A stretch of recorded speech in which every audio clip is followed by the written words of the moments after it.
So now we're to the operators section, which is green, and I just have a program on here to just give an example.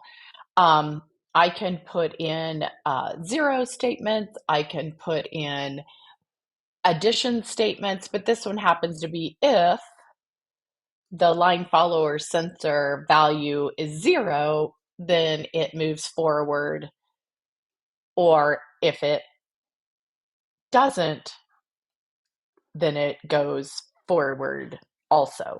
So this is just an example of how I just add in different configurations here.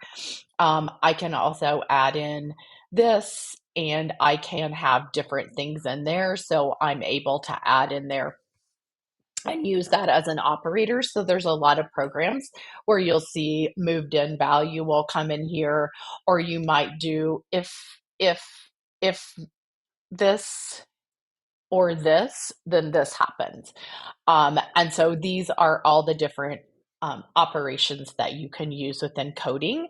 And a great place that you can see some examples are up here. I just pulled in an example program to show that. So this is the operator section. You'll use this several times during line sensing.